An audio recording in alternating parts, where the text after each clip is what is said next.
Hello everyone and welcome to my channel. My name's Don. Adding a new SSD solid state hard drive to your laptop does much more than add tons of space for data storage. A solid state hard drive will make your laptop run faster, cooler, and quieter because it has no moving parts like traditional mechanical spinning hard drives. And on top of that, using an SSD hard drive will prolong the life of your laptop battery. So let's dig in. In this video, you'll learn how to clone or mirror your entire hard drive along with its operating system, programs, and all of your media and documents. You'll learn how to make a bootable thumb drive. You'll learn how to disassemble a Dell laptop, and you'll learn how to install an SSD solid-state hard drive into a Dell laptop. Now, keep in mind you do not need to clone your hard drive if you are simply adding a hard drive to be used as a second hard drive. In fact, you don't need to do anything at all but plug in the new hard drive. Windows plug-and-play software will automatically recognize a new hard drive, and then you'll be able to use it right away. And also keep in mind, if you're replacing your old hard drive, that you cannot simply copy and paste your operating system or program files into a new hard drive. They won't work. You will need to use some kind of a software. And if you have Windows 10, you already have the needed software, and I'll show you how to use it. Otherwise, you can download a free version of Mini Tool Partition Wizard and ask for the free version. Download the free version of Mini Tool Partition Wizard, and that'll help you clone or mirror your hard drive. Okay, guys, let's begin.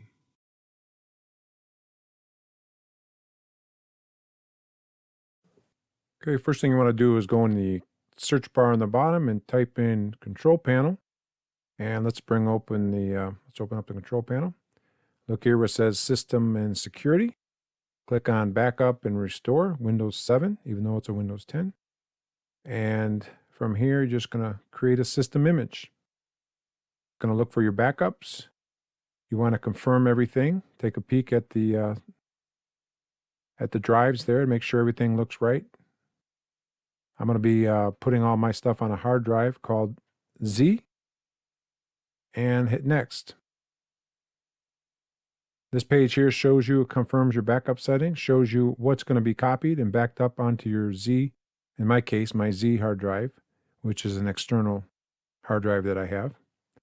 And this is what's going to be copied and backed up. Start the backup. You'll see a little message there that says some files were skipped. That was from a previous backup. And now I'm going to go ahead and hit Backup Now. Of course, we're not going to wait for the entire backup, but just to let you know, it was about 13 minutes.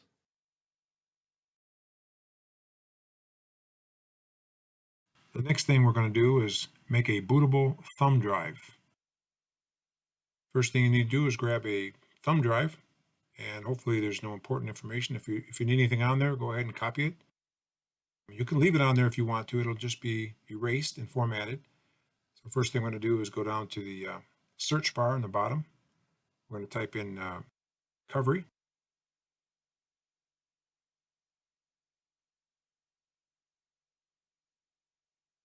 That'll bring up the recovery drive page.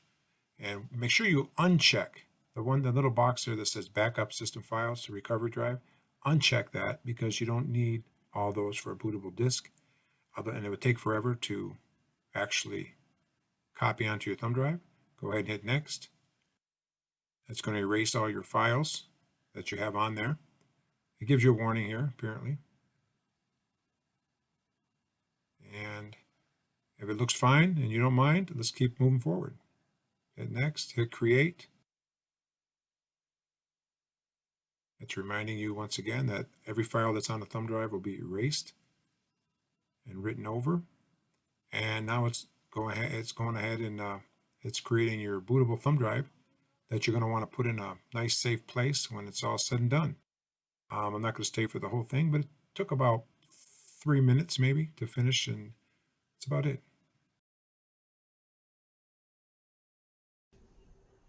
And what we're going to do is take out these screws, which seems pretty basic, but it's important. You don't think about all these screws. In this particular model, they're not all the same length, and you might imagine they are. If you put the wrong screw in later on, you could damage the main board, the motherboard. So be careful to mark where you pull them out. I'm going to take them out and set them in layers so I know which ones I'm taking out. Okay, we're going to go ahead and just zip through this real quick.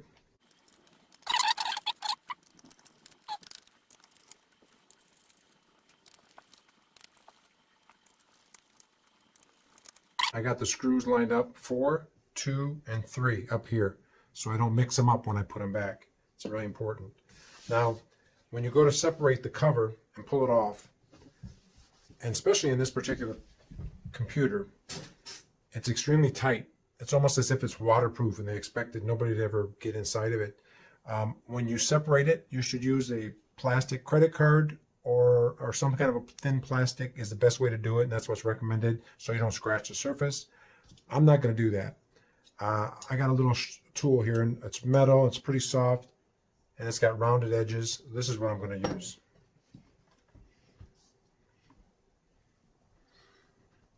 So I'm going to locate a corner here where I can get it in. Start popping up, loosen a little bit.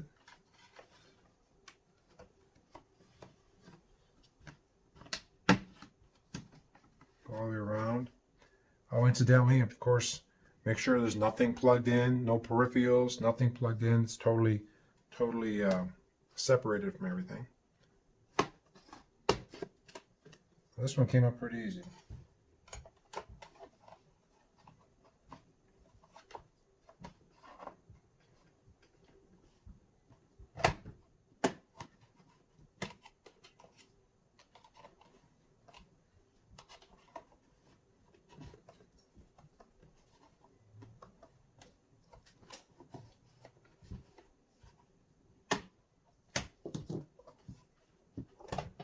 Okay, once you separate the board, first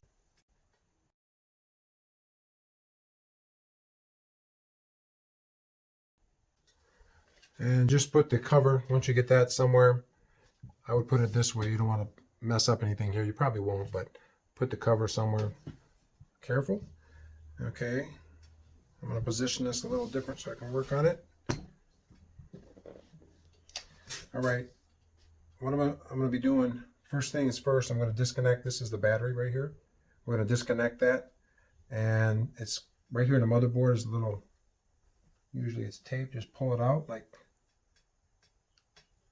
so. Disconnects, make sure it's not touching anything. And it looks like it's held in by, it looks like 2 screws. This screw here is probably the face cover that holds in. Let's get these screws out. Now it's always a good idea to touch some grounded, try to ground yourself, and you can touch an unpainted surface or anything like that, or wear a wrist, static wrist band. I'm good though. You don't want to get a shock or damage any of your equipment. And the reason I'm going to remove this battery, yeah, I'm going to take it all the way out, actually. Yeah, let's get this out of the way. I think we're going to have to wire underneath this. Here is a plastic caddy for the hard drive. I'm going to take this off.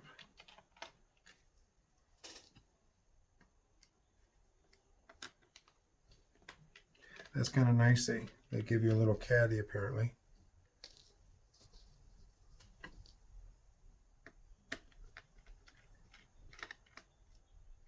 And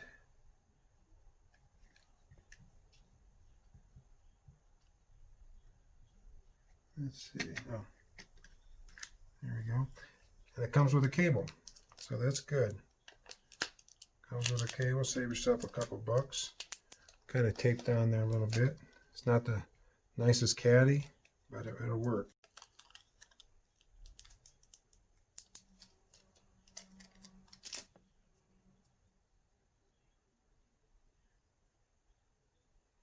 All right, let's see. We're gonna put this. It's a Samsung 1 terabyte.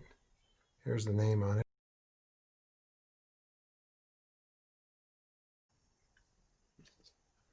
I'm gonna go ahead and let's plug it in. You see here, it can only plug in one way probably. Yep, it can only plug in one way. And you see how it goes in.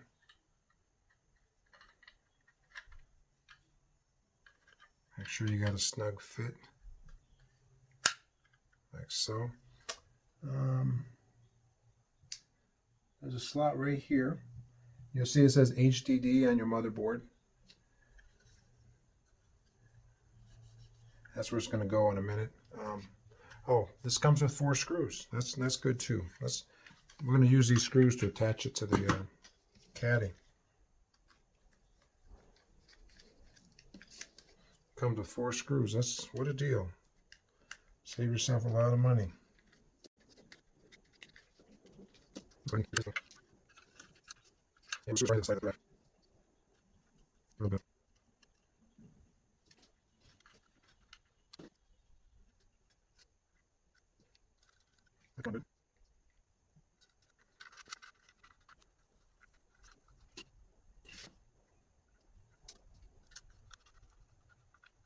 Okay, I think we're going. Let's see.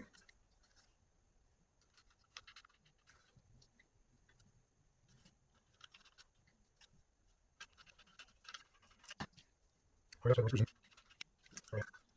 pop it back in. Line up the holes.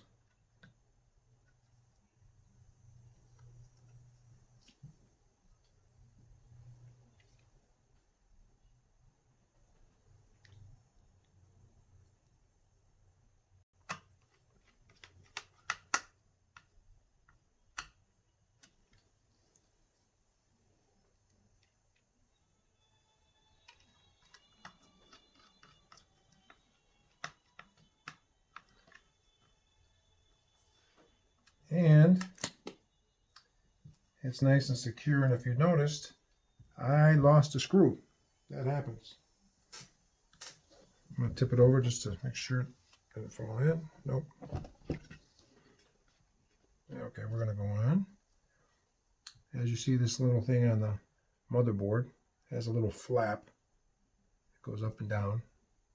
Kind of go up.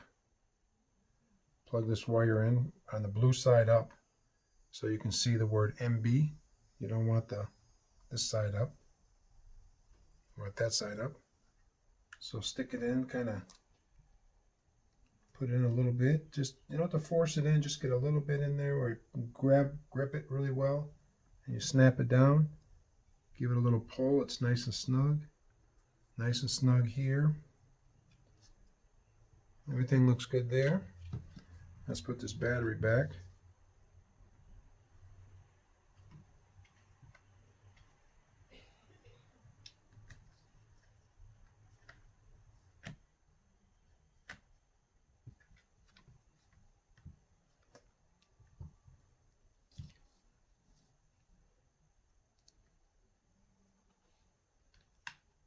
When you're sure you got everything nice and snug and ready, don't forget to plug your battery back in. A nice little snug fit in there. And put everything back together. And once it's all back together, open it up and power it up. Let's see what happens. Looks like we got power. And let's see.